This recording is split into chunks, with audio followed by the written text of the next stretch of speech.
અમરેલી જિલ્લાના રાજુલા તાલુકાના મોટી ખેરાળી ગામ નજીક નેવાડા વિસ્તારમાં ઇજાગ્રસ્ત સિંહણનું મોડી રાત્રે વન વિભાગ દ્વારા રેસ્ક્યુ કરવામાં આવ્યું હતું. સારવાર માટે ખસેડવામાં આવી હતી. રાજુલા વન વિભાગ દ્વારા સરાહનીય કામગીરી કરવામાં આવી હતી.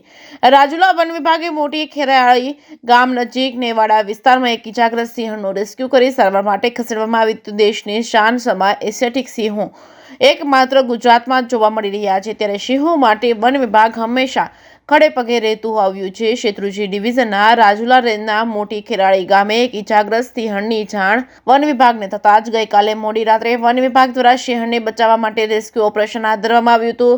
જવલેજ જોવા મળતી ઘટના વન વિભાગને જોવા મળી હતી. સામાન્ય રીતે સિંહ બાળ હંમેશા માતા સિંહણ જોડે જ રહેતું હોય છે, પરંતુ અહીંયા ઇજાગ્રસ્ત સિંહણ જોડે સિંહ બાળ જોવા મળ્યું હતું. જો સિંહણને પકડીને પાંજરે પૂરવામાં આવે તો સિંહ બાળ એકલું રહે, અન્ય સિંહો દ્વારા સિંહ બાળને મોતને ઘાટ ઉતારે તેવું બની શકે છે. ત્યારે 2 થી 3 વર્ષના નર સિંહને પાંજરે પૂરવામાં આવ્યું હતું. સિંહણના પાછળનો જમણો પગ ઇજાગ્રસ્ત થયો હતો. સાથે સાથે સિંહ બાળને પાંજરે પૂરી ઇજાગ્રસ્ત સિંહણને સારવાર અર્થે બાબરકોટ એનિમલ કેર સેન્ટર ખાતે ખસેડવામાં આવ્યો હતો. સિંહ બાળને પણ તેની સાથે ખસેડવામાં આવ્યો હતો. Rajula wild life RFO Yograjsinh Rathod સહિતની ટીમ દ્વારા સરાહનીય કામગીરી કરવામાં આવી હતી. ઇજાગ્રસ્ત સિંહણને બચાવવા માટે રાજુલા વન વિભાગ સફળ રહ્યો હતો. JKS ગુજરાતી સાથે કાઉશા કનોજિયા જાફરાબાદ.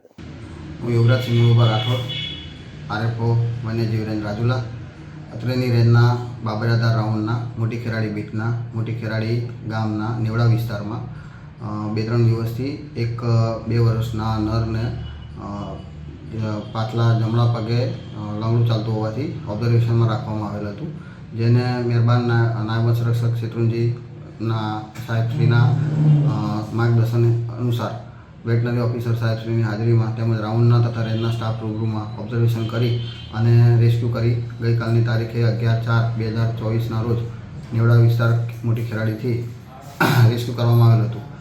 આ બનાવની વિગત એવી છે કે જે નરને જે ઇજાગ્રસ્ત થયેલ હતો એના જમણા પગે ઈજા થયેલ હતી, જેનાથી એ લંગડો ચાલી રહ્યો હતો અને એની સાથે એક બચ્ચાનું પણ રેસ્ક્યુ કરવામાં આવેલું હતું.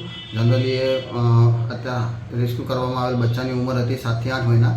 જનરલી એવું બનતું હોય છે કે બચ્ચાને ઉછેર કરવાની જવાબદારી મોટાભાગે પ્રાણીઓમાં માદાની રહેતી હોય છે, પરંતુ આ કેસમાં એવું હતું કે બચ્ચું નર સાથે સરવાઈ થઈ રહ્યું હતું, પરંતુ આ જે ઇજાગ્રસ્ત હતું અને જો વહેલી તકે સારવાર મળી રહે તે હેતુથી આપણે એને રેસ્ક્યુ કરી સારવાર માટે મોકલવામાં આવેલ છે.